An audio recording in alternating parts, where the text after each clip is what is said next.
Hello, everybody. Welcome back.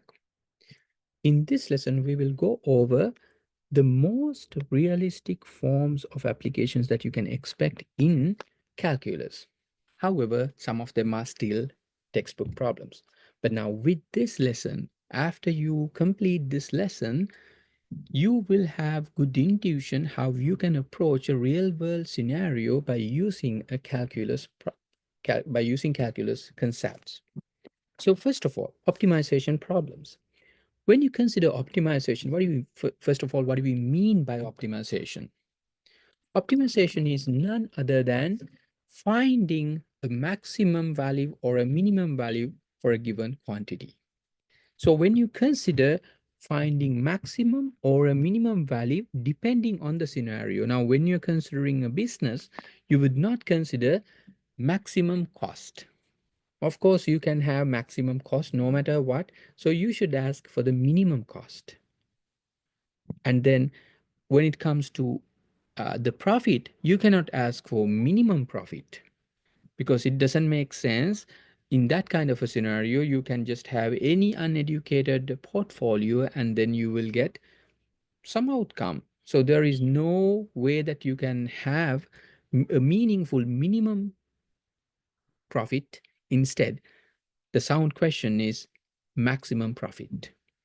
So depending on the problem, we are going to have a meaningful maximization or minimization process. But what we do in optimization is figuring out that particular scenario in particular. So now all of these problems are coming from real world scenarios, even though they are like related to some textbook problems sometimes. So we will end up getting word problems. Don't panic. Read the context and try to understand what it says, and then draw a figure. Usually, in most of these problems, you may need to draw a figure, a picture to understand the geometry, if it is geometry, or even if it is not geometry. Having some kind of a figure can help you to recognize what you're dealing with. So always try to have a visualization whenever it's possible. And then the next step will be construction of the connection between variables. Recognize which quantities need to be optimized and what kind of equation that you can write connecting these variables. And then the last step is to go back to your calculus. So that's exactly taking the derivatives. After taking the derivatives, you're pretty much heading towards finding the maxima on the or the minima based on the critical numbers and derivative analysis. So that's the simple plan. Now, without a further ado, let's try to play with examples. Let's look at the first example. A rectangular magazine page needs to contain 24 square inches of print. The page should have 1.5 inch margins from the top and at the bottom. And it should have 1 inch margin on the left and 1 inch margin on the right. Find the dimensions of the page that minimizes the area of the entire page. Now, this is a very much meaningful question if you are in the position of the editor of this magazine. Because when you try to produce the magazine, it is not about delivering the content only, it is about minimizing the product cost. Now, if you just randomly use any size page just to provide, like, let's say 24 square inches of print, you can just make this page as large as you need. But then when you minimize the cost or minimize the area of the entire page size, that can substantially minimize the product cost. In other words, you're using optimal amount of paper, because think about this. When you print a magazine, it need not to be just a couple of hundred pages, it could be millions of pages. So if you just have a little bit of waste on one page, it can add up all the way up to millions at the end.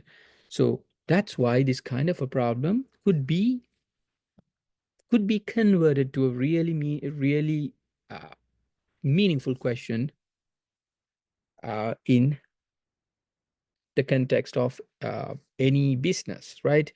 So now let's do this. This is our example number one. So let's try to proceed the first step. Now we do have a couple of write-ups here, but first of all, let me just give you the picture I told you. Now don't worry about what you see here. I'm not going to erase it because I'm going to use it in the next step. First thing that I'm going to do is to draw this picture, draw this page. I need to have 24 square inches inside. That is my page size, right? And to do that, now don't forget, here it's 1 inch. Here it's 1 inch from both ends.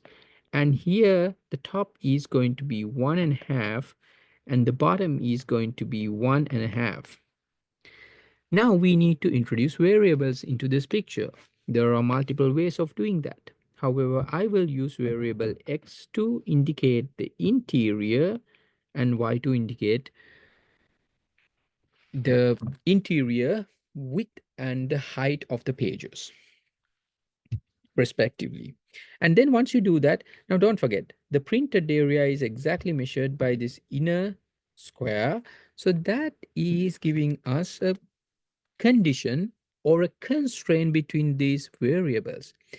These two variables, x and y, cannot vary as they want. There is an interconnection between them, that is x times y equals 24. And once you reach that, you can write down one of the variables in terms of the other. Y equals 24 over x. This will be utilized in our computation in the next step. And then what is the objective of this problem? The objective of the problem is to minimize the area of the entire page. The function associated with that area is going to be named as the objective function because it is the objective of the problem. It is related to the objective of the problem. So what is the area of the entire page? Now, when it is x inside, when the width of the inner page is x, when you add 2 inches from each side, because it's like 1 inch from this, 1 inch from that, when you add those two, you will end up getting x plus 2. That is the length, that is the width of the entire page. And similar to that, if you consider y here, that is the total height of the, okay, so total height of the inner page, the printed area, plus 1.5 on both ends will give you y plus 3, and that will be the total height of the entire page. So now when you consider this, now this is what we call the objective. You're trying to minimize, you're trying to find which instance would give you the minimum value of this entire page size. And how do you do that now? First of all, an obstacle. In this function, we have two variables. We have x and y. When we have two variables, we do not have luxury of single variable calculus. We know how to work with the function like f of x, g of x, but we do not know how to work with the function like of two variables. That's exactly when we are going to utilize something that we already built. Bring this right here, plug in the position of x. And when you do that, the result that you're going to get is one single variable function. So the area function, area as a function of x will be this. And now you can use single variable calculus, in other words, a derivative. Before using the derivative, look at the best way to use the derivative. Other than using the multiplication or the product rule right away, why don't you go ahead and distribute or FOIL? If you FOIL these two parentheses, you will end up getting this expansion. check your work and see, because that is not a confusing computation. And when you simplify, you can see how terms are getting together. And then when you consider 24 plus 6, both are constants, and that will result 30.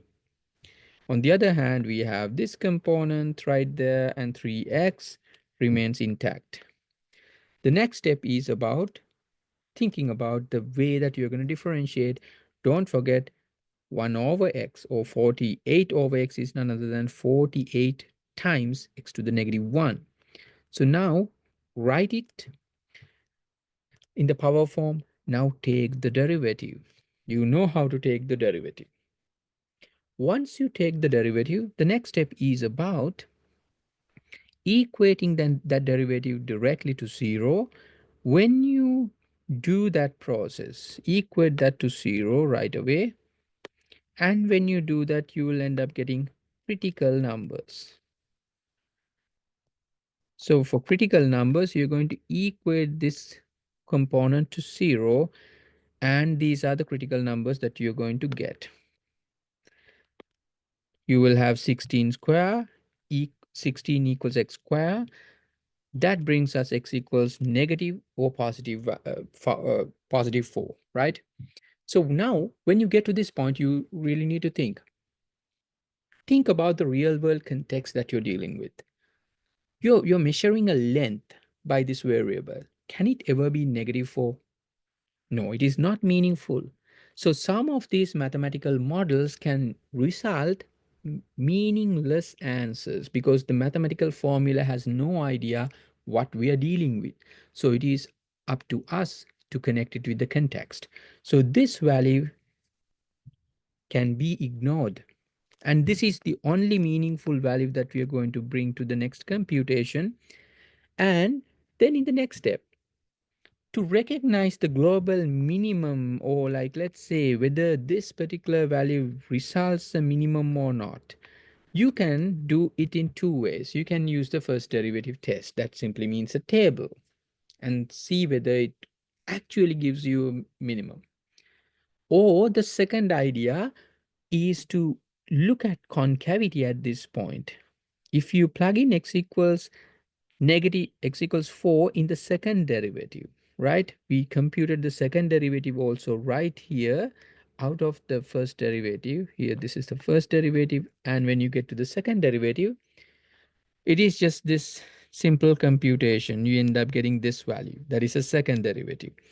And now when you plug in x equals 4 in that expression, what we end up getting is just whatever that value, it is just positive. So when it is positive, look at this. When it's positive, is it concave up shape or concave down shape? When the second derivative is positive, it's obviously concave up shape. Concave up means you're going to end up getting a U shape, up shape, right? Concave up. So that means you're going to end up getting a minimum for the value of the area of that entire function. So it's going to be a global minimum, because it's the only critical number that you're dealing with in this entire interval. So given that, now you're trying to consider the width. Don't forget, when you give the answer, be careful what you're answering for. You need to find the dimensions of, go back and check. You need to find the dimensions of the entire page. Find the dimensions of the page that minimizes the area of the entire page. So you need to figure out the dimensions of the entire page. That means the width is none other than x plus 2. And the height is none other than x plus y plus 3. So x plus 2 is already known. 4 is the value of x. So it's going to be 6. And to compute the value of y, don't forget that there was a connection between x and y, right? The constraint equation gave us this formulation. So that's exactly what we are going to utilize here with that when you have the value of x. All right. Okay, so here we have to be careful with um, one of the issues. This need not to be. The value of x is none other than just 4, right? It's going to be 4. So compute this. So the height of the page is going to be 48 divided by 4, that is going to be 12 inches, and then plus 3, that's going to be 15 inches. So this is that combination that we are looking for. So that brings us to the conclusion of this problem. So what you need to find is exactly the dimensions. So you have x plus 2, that's the width and the height. You found these two quantities. All right. The next example. A farmer plans to fence a rectangular pasture adjacent to a river bank. The pasture must contain a given value, right? Given square footage. In order to provide enough grass to the herd, right? This is a meaningful question, right? No fencing is necessary along the river, which makes sense because you can have some natural resources in that way. Now you need to figure out the dimensions that will minimize the cost of fencing. Now this cost of fencing is depending on the length of fencing, and we are not worried about the height of the components. Think about it, because the height is predetermined. So now if you look at this very carefully, this is exactly the picture. There's a river, and on the ground you're going to have a rectangular pasture, and for that case you're going to have two different dimensions, the height and the width. And the first part is about the resources. You need to have, first of all, about the constraint, right? The connection between the variables. You need to have the entire area here given to be 245,000. So that simply means x times y is going to be that value. And then on the other hand, the objective is to minimize the total length of this fencing, because the height is going to be a multiple height, and the unit length, the cost per unit length, is going to be depending linearly on how much of length that you're going to cover. So it's going to be y here, and again another y component there. So y plus x, 2y plus x.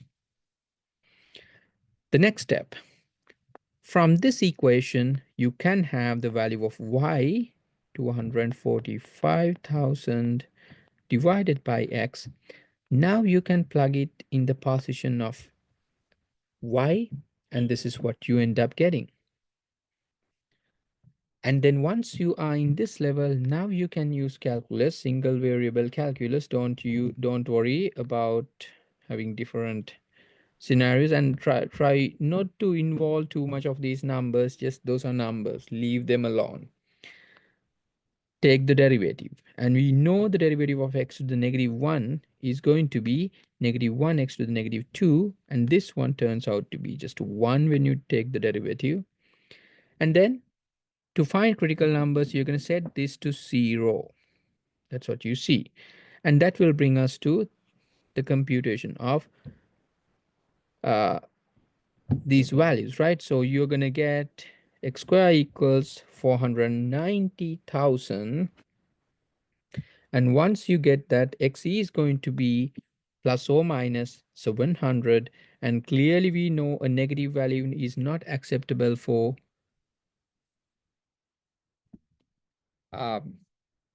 negative value cannot be accepted as a length, right? So it's going to be just x equals 700. And we are going to transfer that to the next level of computation. And don't forget, once you have the derivative, we are going to compute the second derivative also. Usually we do those two things if it comes for free, if it is not demanding too much. The purpose is to use the second derivative analysis to decide concavity. Now, when you plug in x equals 700 in the second derivative, you're going to get, no matter what, it's a positive value. So it's concave up, yielding a U shape, it goes to a minimum for the function. So now when there is a minimum for the function, when x equals 700, now we reach our target. First of all, x equals 700, that is the value, that should be the value for x. And the value for y is none other than, it's coming from exactly this constraint equation that you prepared at the beginning right here. Y equals 245,000 divided by x, but x is none other than just 700. So when you simplify, you will get 350. And that is the combination of values. So the dimensions for this picture, or in other words, for this pasture. All right. Let's look at the same scenario. Now, in this particular problem, I would like to open this up as an example for you to think about, like, let's say, without looking much further. Now, the same problem, but you can just change the scenario. A farmer plans to fence a rectangular region adjacent to a river. He already has fencing material for 400 meters. Find the dimensions of the region that maximizes the area of the region. Note that no fencing is needed along the river. Now, if you look at this scenario, if you consider the previous example, in that case, the farmer needs to take measurements. Right after having the measurements, farmer will run to Home Depot or some other home improvement or a gardening center to get the material, fencing material. On the other hand, in this scenario, the farmer has the material already. He or she doesn't need to go to uh, shopping for fencing material. That simply means now we are trying to utilize the resources that we have, and yet we are trying to maximize the outcomes that we can have. So what we're trying to maximize is the area inside by varying the dimensions of x and y. So that is exactly when you can have the constraint. Now in this scenario, the constraint equation is none other than the length, right? It's going to be 2y plus x is going to be adequate for 400 meters. So in this scenario, you can do it in either way, x or y. I'm just showing you, you can just interchange them. When you solve this one, I'm going to solve it for variable x in this case, other than solving it for y. Can you see the reason? When I solve it for y, I may end up getting a factor of 1/2, which is not the end of the world. It's not going to be any obstacle at all. But yet, I'm showing you two things. You can use any variable as you want. Now, when you replace this variable x instead of variable y, feel free to try the other way. Just subject or solve this equation for y and bring it here and do the problem again if you prefer in that way. You will see the same outcome, and that's a part of the observation. And now once you plug in x equals this value, this is what you're going to end up getting. And now we have a function of variable y. Now we are going to take the derivative of that function. When you take it, it's super straightforward. The derivative turns out to be 400 minus 4y, and you take the derivative with respect to variable y now. Set the derivative to 0 so that you will end up getting equation 400 equals 4 times y. Divide both sides by 4, leaving y equals 100. And right after that, you need to check whether it's meaningful, right? Whether it's giving you a maximum, the maximum area for this. So for that case, what you're trying to do is to take the second derivative. The second derivative comes out of the first derivative. So when you take the second derivative, it's constantly -4. So no matter which value you consider, you can see it is always concave down because the second derivative is negative. In particular, it's concave down at the given critical number. So concave down means it has a shape of upside down U. That upside down U shape has that top, the peak, that gives you exactly the global maximum. So that brings us to a conclusion. Now we have verified this combination, this value actually will give us a global maximum for this area. Therefore, we are going to go ahead with that value, y equals 100.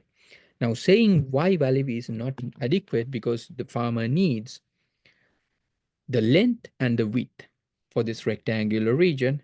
Now, this is going to be the length, then this is going to be the width. Width is none other than, it's coming from exactly the constraint equation. When you know the value of y already, utilize the constraint equation, which you see here, to come up with the value of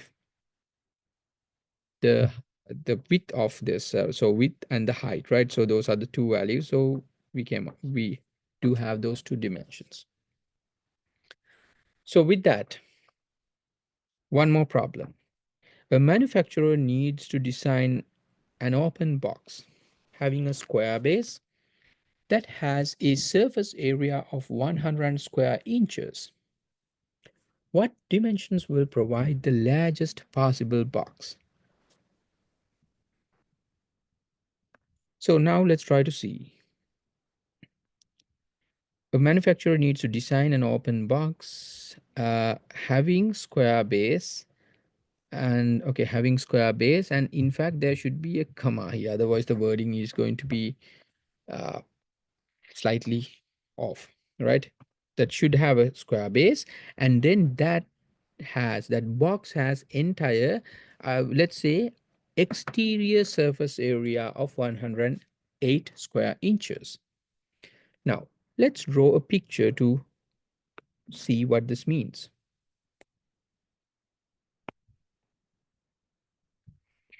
There's a box and it's open. That means the top is not included.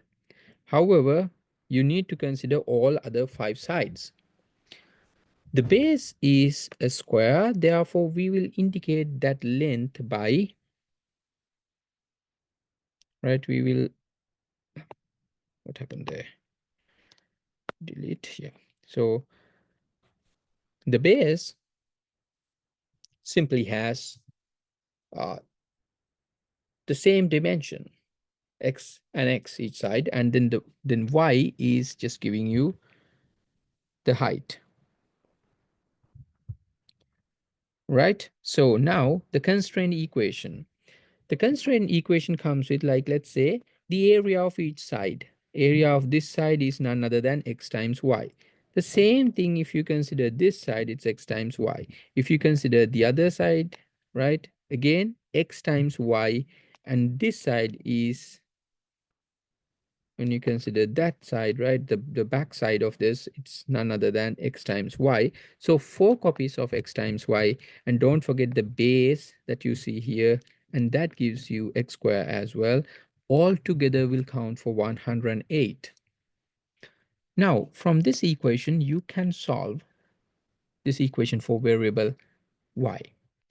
Bring x square to the other side, divide both sides by 4x, and this is what you're going to end up getting.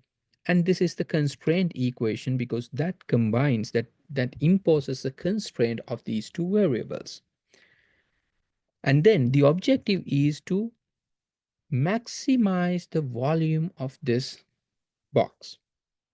The volume is none other than uh, the area of the base times the height.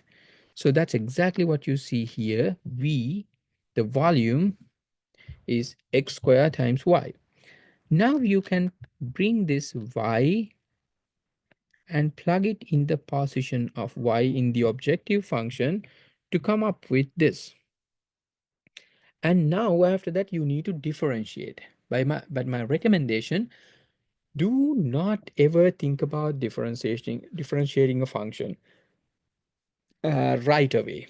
Just think about, look at it, stare at it a little bit to see whether you can simplify it beforehand. If you can simplify, that can save a lot of time. Now, if you try to take the derivative right away, you're going to use the product rule, the quotient rule, and everything. But if you simplify x squared with one of the copies of x, the whole denominator disappears because this 4 in the denominator is none other than a constant multiple, 1/4. And in the meantime, after the cancellation of x squared with one of the x's, so it will be just x at the top. Now, don't differentiate this either. In the next step, distribute this to make it polynomial. That's what you see here. This is so convenient for differentiation. When you take the derivative, constant will stay right in front. Don't touch it, don't even bother. And then take the derivative of the rest of the function, and then the derivative will be 108 minus 3x squared. Set it to 0, solve for critical numbers. It's something that you can do it by practice now. And again, when you have positive or negative values, you're going to ignore negative values because this is yet about a length, a measure of a length. The next step, since you have the first derivative, now you can take the second derivative out of that. When you take the second derivative, 108 will disappear, it's a constant. And then the other piece will give you negative 6x, 1/4 as the constant multiple will retain there, right? And now all you need to do is to check when x equals 6, whether you have a positive or a negative second derivative. In that way, you can check whether it's going to have a maximum or a minimum. Now, to understand it, all you need to do is this computation, and of course, you can see it is going to be, because of the negative sign that it inherits, it's going to be negative. So when the second derivative is negative, the function is concave down due to our concavity analysis. And then since it's concave down, it's upside down U shape, having a peak at that particular point. So it's a maximum. And being the only critical number on this interval for positive values of x, it's going to be the global extrema, global maximum.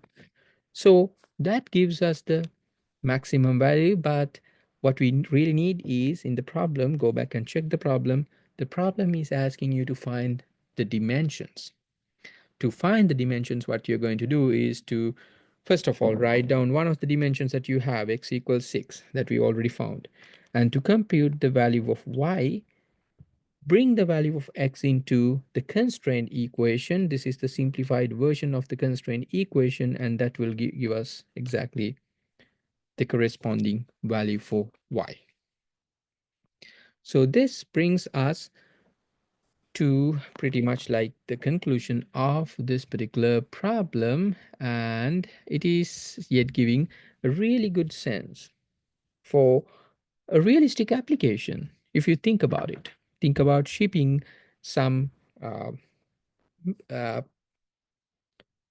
a shipping box that you consider for some kind of a manufacturing, right?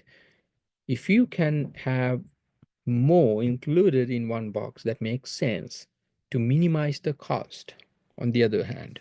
So that's why this can be a realistic application that you can think about. All right, so with that, we come to the conclusion of this lesson. However, these ideas that you learned in this section doesn't stop. Actually, if you ask for the real takeaway from this class, of course, computationally, you should be really good with derivative computations. And that will be required for further math classes and wherever you need to apply calculus concepts. However, if you really ask like what is the real meaning of calculus in real world? What are we doing? Why are we doing calculus 1? if you stay open-minded to what we just saw, what we just witnessed in this lesson, and if you are willing to take a stretch to understand this concept more, trust me, there is no bound. Now, this is the amazing world of calculus. You can use these ideas simply starting from this level all the way up to new machine learning algorithms, because each and every aspect in living world is based on optimization. Optimization of dynamical processes, optimization of businesses, optimization processes of like every aspect about energy optimization, cost minimization, profit maximization. All of these are exactly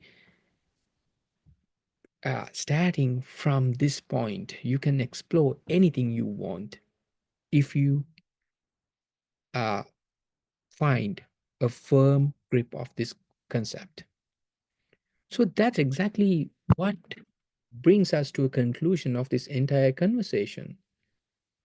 So stay open minded and learn this again. Like, go back. If you have a certain example that you feel that you're struggling with, go back to that problem again, pause the video, just start working with the problem one more time. Just look at it.